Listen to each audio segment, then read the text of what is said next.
Olá, você acompanha a partir de agora mais uma edição do Programa Especial Anuário do Ceará 2018-2019. Aqui na TV O Povo, você acompanha esta série de programas especiais do Anuário em mais uma plataforma além da versão impressa, que você encontra em bancas e livrarias.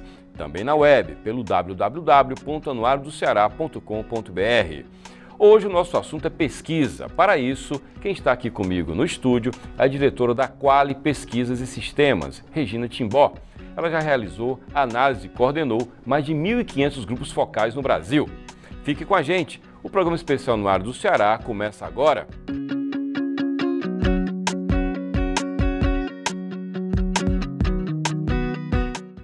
A Quali é responsável pela realização de pesquisas de mercado, de opinião e pesquisas eleitorais quantitativas e qualitativas.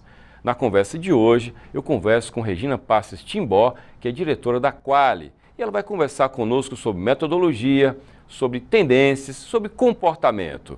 Uma questão que envolve não só o setor público, mas o setor privado. No ano de eleição, o mercado eleitoral. Regina, muito obrigado por você ter vindo. Boa noite. Boa noite, José. Começo perguntando a você o seguinte: quem trabalha com pesquisa, como você trabalha, Quali e Quant, não é, também, como é que lê as pesquisas em anos eleitorais, não é? Porque é no ano de eleição, esse mercado para você, inclusive, fica muito ávido, né? E muito intenso. Mas como é que você, que é do ramo, lê as pesquisas? E eu falo a leitura, não só técnica dos dados, mas como é que você lê o papel dessas pesquisas, qual é o poder que elas têm, como é que as pessoas leem as pesquisas? Olha, eu acho prioritário, inclusive as duas pesquisas, porque a qualitativa, ela aprofunda as opiniões das pessoas, aprofunda o entendimento, os porquês, e a quantitativa, o nome já diz, ela dá mais números, percentuais, e já tem algum tempo que se trabalha com as duas metodologias, cada vez mais, porque hoje em dia, para entender o eleitor, não dá mais para usar só quantitativa. Né? É interessante que se faça qualitativa, inclusive com certa antecedência e acompanhamentos muito mais próximos. Quanto mais próxima a eleição, mais frequentes, né? Porque é importante que se compreenda como é que o eleitor está entendendo o cenário, está percebendo os candidatos, né? Então, é muito importante que se façam as duas metodologias em conjunto. Hoje em dia, já tem algum tempo, mas hoje em dia, inclusive, se trabalha com as duas. Sem querer subestimar o nosso público, que é qualificado, mas a rigor, a quantitativa, como o nome diz, é quantidade. Eu ouço determinado contingente, compondo determinados perfis, né, de idade, de sexo, de padrão de renda, não é? E eu chego ali a uma opinião que é representativa. Na Quali você monta grupos, não é? Sim. E você, inclusive, tem aqui em Fortaleza uma estrutura, que não são muitas, e a sua eu conheço, é uma referência, uma sala, inclusive, com espelho, né? Conta para as pessoas que não conhecem esse ritual, como é que funciona a pesquisa qualitativa. Tá. Bom, a pesquisa qualitativa, como a gente falou, é uma pesquisa que trabalha muito mais com aprofundamento de ideias, de percepções, de segmento, é muito mais entender os sentimentos das pessoas, o que é que tem por trás, aspectos mais até do inconsciente, né, popular, digamos assim. E normalmente nós realizamos grupos focais ou entrevistas em profundidade. Os grupos focais, o objetivo é aprofundar grupos, segmentos, perfis de público. Entrevistas em profundidade é quando você precisa fazer uma entrevista individual, mais profunda. E ela acontece na sala de espelho, que a gente chama de sala de espelho, que é uma sala onde tem uma sala de observação, onde a gente tem efetivamente um espelho, né?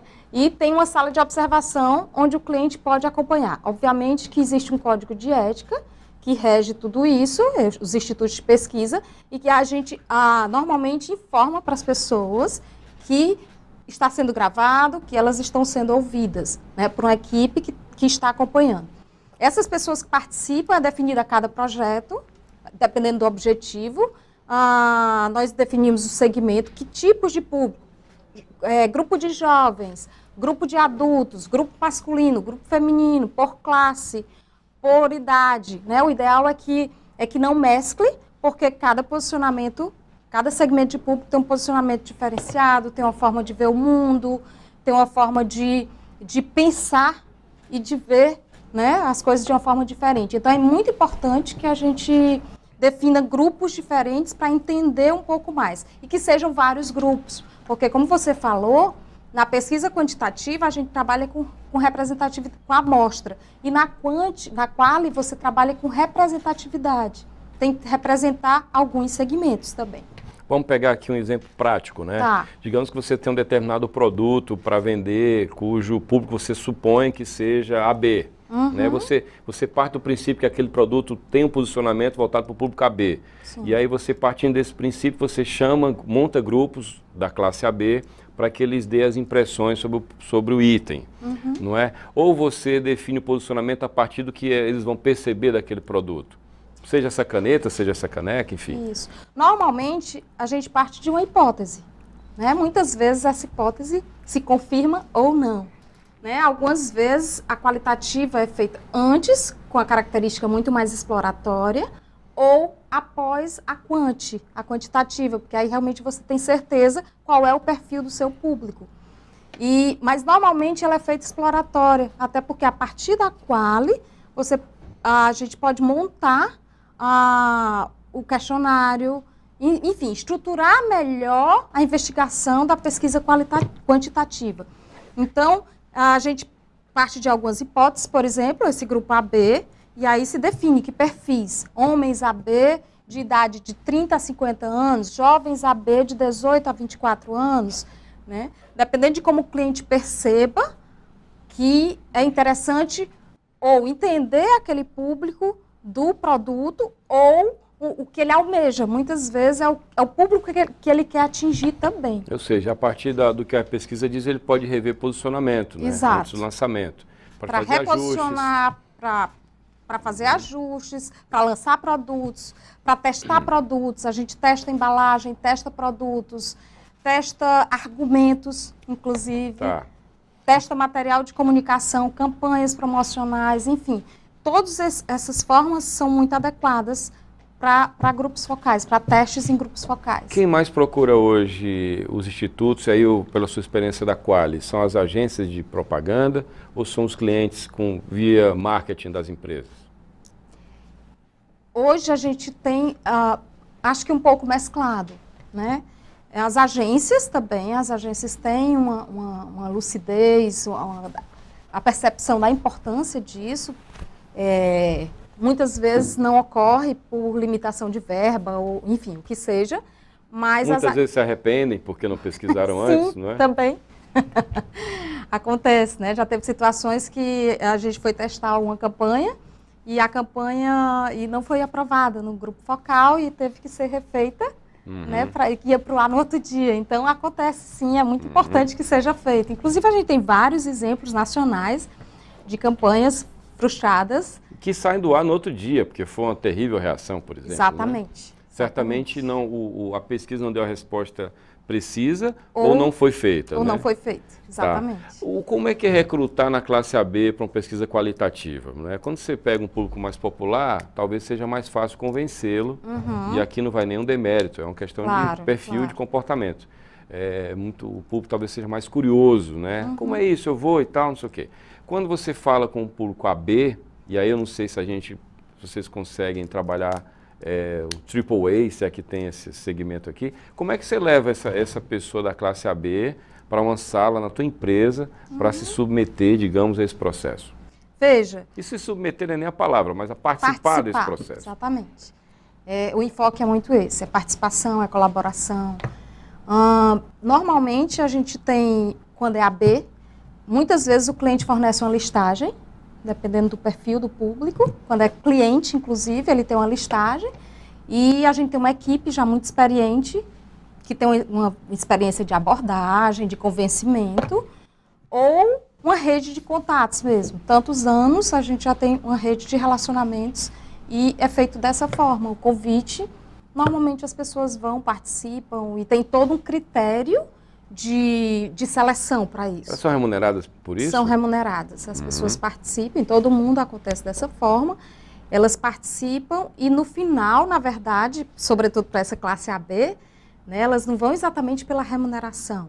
Né? O argumento de convencimento tem que ser outro. Mas, como forma de agradecimento, no final da pesquisa, a gente entrega uma quantia, um valor, a depender do perfil, do tipo do produto. Mas ele vai sabendo que vai ser remunerado também, né? Sim, também. Só que aí tem um ritual mais elegante, digamos dizer. No final você remunera, exatamente, enfim. Exatamente. Entendi.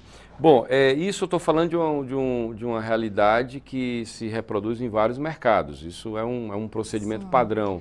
Qual a diferença de trabalhar isso no Ceará? Em que medida as nossas empresas, nossas agências, enfim, elas estão atentas à importância da pesquisa? Melhorou, piorou com a crise? Como é que está isso hoje? Olha, Jocélio, eu acho que ao longo dos anos, né, a gente já tem aí alguns anos de mercado. Aliás, alguns não, são 10 anos, não é isso? 10 anos de 10 anos. Mas a gente já tem um tempo anterior trabalhando com pesquisa. Em outros institutos. Exato. E a minha percepção é que melhorou. Né? No início era um trabalho meio que eu digo às vezes, sem querer denegrir, mas quase que de alfabetização, de explicação para as pessoas o que era a pesquisa qualitativa, o que é a pesquisa quantitativa.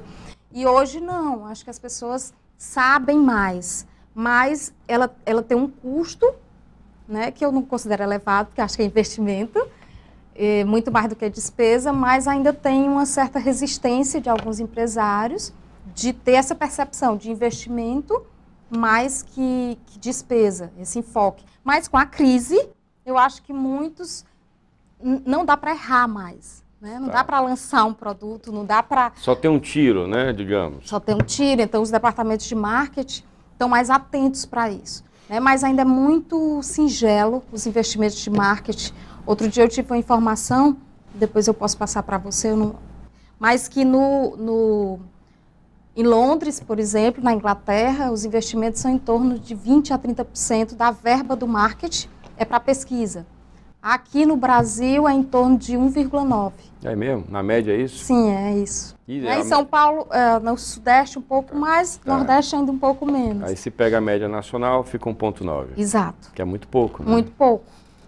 Então gasta-se muito, às vezes, com o marketing, com a mídia, sem se saber direito se está atingindo, sim. Está tirando direito, exatamente.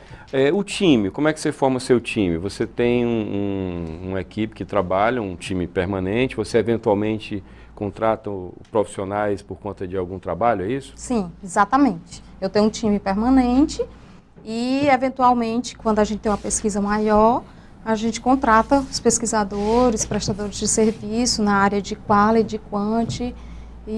Assim, embora muitos já tenham muita experiência de trabalhar conosco de uma forma mais frequente, mas é assim normalmente que os institutos de pesquisa trabalham. A sua sala, lá, você tem uma sala de espelho, como a gente falou aqui já, né? Esse pessoal fica lá e do outro lado do espelho quem está? Está o diretor de marketing da empresa, pode estar o dono da empresa além de vocês, o pessoal fica lá assistindo tudo, câmera, microfone, ficam lá discretamente assistindo. Inclusive um link que pode ser fornecido para o cliente, ele pode assistir onde ele estiver. Ele pode estar no escritório dele? Pode. Está em São Paulo, no Japão, nos Estados Unidos, enfim, ele pode assistir onde ele quiser. Mas normalmente tem uma equipe, não é definido por nós. O cliente define quem vai assistir. Ele tem a liberdade de definir quem vai. Normalmente as agências acompanham. E o marketing. O marketing, exatamente. Eu vou chamar um intervalo, a gente volta daqui a pouquinho conversando. Eu queria falar agora mais sobre pesquisa eleitoral. Esse ano de eleição, eu queria puxar agora mais para o sentido eleitoral. Daqui a pouco a gente continua. Obrigada. O programa especial no ar do Ceará faz um rápido intervalo. Voltamos já conversando sobre pesquisa. Pesquisa de opinião, pesquisa quali, quanti, com Regina Timbó, diretora da Quali. Até já.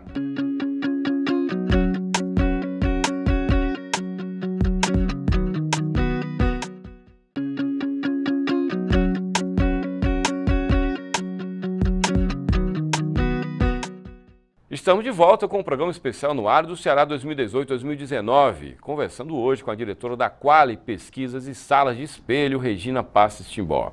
Regina, o nome da empresa eu já li como Pesquisa e Sala de Espelho, Pesquisa e Sistema. Como é o nome oficial da Quali? O nome oficial da Quali é Quali Pesquisa e Sistemas. E nós temos uma outra empresa que chama Salas de Espelho Fortaleza. Que é na mesma sede, né? Exato. Você oferece o serviço para quem quer usar a tua estrutura. A Salas de Espelho trabalha praticamente com pesquisa qualitativa, né? A estrutura física para a realização das pesquisas qualitativas, que é justamente a sala de espelho. E a Quali é a empresa de pesquisa que trabalha com todo o aparato de pesquisas em geral. Tá. Regina, e como é que recolocando essa questão eleitoral, no ano de eleição, com pesquisa a todo instante, a gente nessa série de programas está ouvindo também a presidente do TRE, a doutora Nailde, e existe um ceticismo, né, do leigo com relação às pesquisas, um ceticismo justificado, dependendo do instituto, dependendo do candidato, dependendo da forma pela qual a pesquisa é divulgada. A gente sabe das fake news, notícias falsas, inclui muitas pesquisas. E eu te pergunto, para o leigo, né, o que é que ele deve levar em conta, Regina, na hora de ler uma pesquisa e ler buscando credibilidade? O que é que ele deve levar em conta para identificar uma boa pesquisa? Jocélio, em primeiro lugar, eu acho que é muito importante avaliar a empresa que está realizando a pesquisa. Isso é o primeiro passo. Credibilidade, tempo de mercado, clientes e depois a metodologia, né? O leigo normalmente não se detém para analisar, para ver quando essa pesquisa foi realizada, quantos dias, qual a metodologia, qual a amostra. E é muito importante que se analise tudo isso, margem de erro, enfim, tudo que é citado normalmente quando apresenta na televisão, é muito importante que se analise, justamente para avaliar se a pesquisa possui uma base estatística adequada para o que ela está se propondo. Isso é o tamanho do universo pesquisado, enfim. Sim, exatamente, a amostra. O leigo convicto, ele diz mais, ele diz assim, eu nunca fui ouvido numa pesquisa, Sim, então é muito comum. Não tem menor validade. Claro que você não vai necessariamente ouvir todo mundo, você vai ouvir dentro de uma amostra o perfil de quem compõe aquele rol que está sendo buscado. Como é que está o mercado esse ano para pesquisa? É uma campanha curta, não é? Como é que o mercado de pesquisa eleitoral se movimenta esse ano, Regina?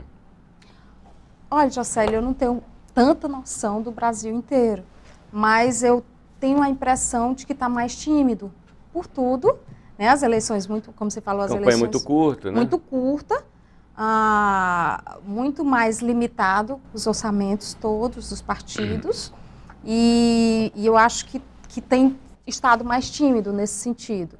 Mas é impossível fazer uma campanha política sem fazer pesquisa, sem fazer algum tipo de acompanhamento, seja qualitativo ou quantitativo. Então, eu acho que tem uma base, tem que ter um acompanhamento nesse sentido, sim. Você tem clientes não só no Ceará, você vira e mexe, está pelo norte, viaja para... Você tem clientes em quais estados?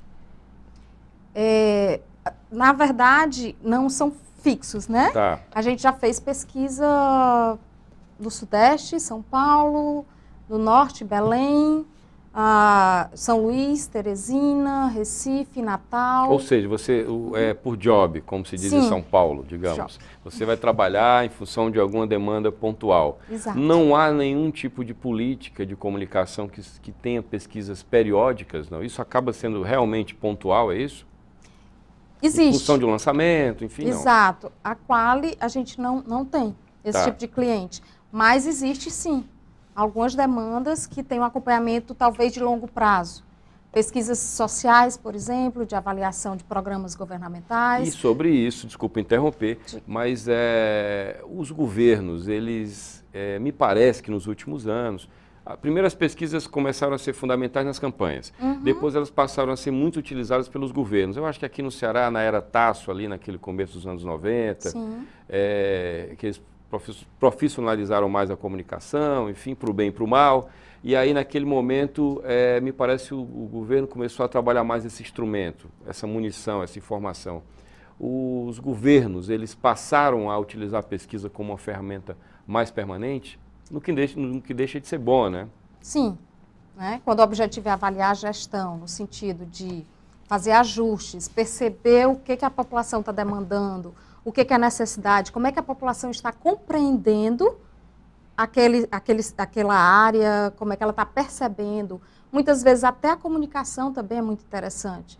A gente já vivenciou casos, né, experiências com uma comunicação, de avaliação de comunicação do governo, onde as pessoas não compreendiam bem. E aí, a partir de um grupo focal, você faz ajustes para que as pessoas compreendam o que está sendo dito de fato. Né? Ou não chama mais atenção, ou não é atrativo bastante. Né? Tem alguns modelos que hoje em dia já estão se reformulando, digamos assim, inclusive para se tornar mais atrativo para a população em geral. Mas eu acho que os governos têm tido essa preocupação maior, de um acompanhamento maior da gestão, no sentido de ajustes mesmo. Ou seja, teriam mais do que o parlamento para ser esse canal aí para ouvir as pessoas, sim, né? E ser... Até porque a gente percebe que muitas vezes as pessoas têm outra percepção completamente diferente, inclusive por segmento. O segmento AB, às vezes, tem muita diferença de percepção e do segmento CD, inclusive pela utilização dos serviços. É verdade. Existe um pressuposto, muitas vezes, da classe AB, de imagens sobre os serviços da escola pública, sobre os serviços dos postos de saúde, e muitas vezes nos grupos de classe CD, são pessoas que vivenciam, que experimentam, que falam do que estão vivendo efetivamente. Ou seja, você tem numa mesma cidade aí várias cidades, na verdade, né? Exatamente. Uma boa prefeitura para muitos é que ela não tem um buraco nas ruas mais centrais, não é? Muitas vezes. E aí reclamam do buraco sem saber quem é o autor do buraco. Pode ser outra empresa, ou uma empresa outra de água, por exemplo. Acontece aqui, prefeitura, CAGES, isso às vezes acontece. Em compensação, Regina, o morador que precisa do serviço público, para ele a boa prefeitura é aquela que tem um posto de saúde funcionando bem, a escola funcionando. É exatamente o que você está falando, né? Varia a percepção. Josélio, na verdade, ainda tem um pouco disso, né? As pessoas gostam de ter o asfalto, né? O asfalto, não ter o buraco, mas realmente a pessoa da periferia, ela precisa mesmo do posto de saúde, ela precisa da escola pública, ela precisa dessa estrutura que é um direito básica, dela, sim. E que naturalmente o Estado, enfim, o Estado enquanto poder público, ele tem essa clara noção da importância disso, né? Sim, e algo muito interessante, inclusive nos últimos grupos que eu tenho feito, que eu achei um avanço muito importante, muito significativo, é que hoje, por exemplo, quando se fala do tema limpeza pública, coleta de lixo, as pessoas já percebem que muitas vezes em algumas cidades a prefeitura tem feito o trabalho, mas a população não colabora. Inclusive, são falas deles. Não, as pessoas ainda são mal educadas, o governo, ou a prefeitura tem feito o trabalho e as pessoas jogam o lixo fora do lixeiro, nas ruas. Então, eu tenho a impressão que essa visão está ampliando, de consciência de que aquele imposto, né, que você paga e que a prefeitura tem gasto com aquilo, é também nosso, que antes as pessoas não tinham tanta essa percepção. Eu tenho pouquíssimo tempo de conversa, tem um minuto, mas eu queria que você dissesse o seguinte, você concorda, sem nenhum tipo de polianismo, mas você concorda que essa geração que está chegando é, de fato, muito mais consciente, muito mais atenta? As pesquisas mostram isso, de fato, de que essa geração que está vindo aí, que vai começar a votar agora, que já está mais que já está ficando grandinha, né, mas que é bem jovem, essa geração é muito melhor do que a outra? Para um minuto fica difícil, mas enfim. Pergunta do milhão. Na verdade, assim, o meu olhar é de muita preocupação. Ao mesmo tempo que essa nova geração está muito mais antenada com tudo, atenta às informações todas, né, um volume imenso, se percebe, sobretudo no aspecto de avaliação política, eleitoral, um distanciamento muito grande. Na verdade, os grupos de jovens rendem muito pouco, porque eles têm um distanciamento muito grande. Não sabem nem quem são os personagens. Não sabem, eles não têm conexão, e aí tem, acho que culpa das duas partes, se é que se pode usar esse termo. Normalmente você não observa conexão do jovem com aquele candidato, o candidato não consegue se conectar com a juventude e aí fica um distanciamento muito grande. E é muito preocupante isso. Sim. Né? Porque, na verdade, eles têm uma tendência a 16, 17 anos não quererem ir votar. Então é na política onde você vê uma preocupação maior no perfil desse jovem novo. Sim. É na política. Na política. Enquanto consumidor, nem tanto, mas enquanto... Sim, enquanto consumidor, dependendo do produto, e aí tem as tribos, os interesses... Eles são extremamente conectados. Exigentes. Exigentes, vão para as lojas sabendo o que querem e o que não querem. Mas na política tem um distanciamento e uma busca muito limitada de informações sobre sobre o interesse dele. Nosso tempo está esgotado, eu agradeço muito a sua presença, Regina. A gente volta. Obrigada a todos. Parabéns pelos 10 anos da Quali também. Muito obrigada. Obrigado. Bom, o programa especial no Ar do Ceará de hoje fica por aqui. Lembrando que você pode ter acesso aos dados mais importantes do nosso estado também na internet, pelo www.anuariodoceará.com.br. E o Anuário também está na sua versão impressa nas bancas e livrarias. Eu agradeço a todos que acompanharam o nosso programa, agradeço a Regina Timbó, diretora da Quali. Até o próximo programa. Tchau.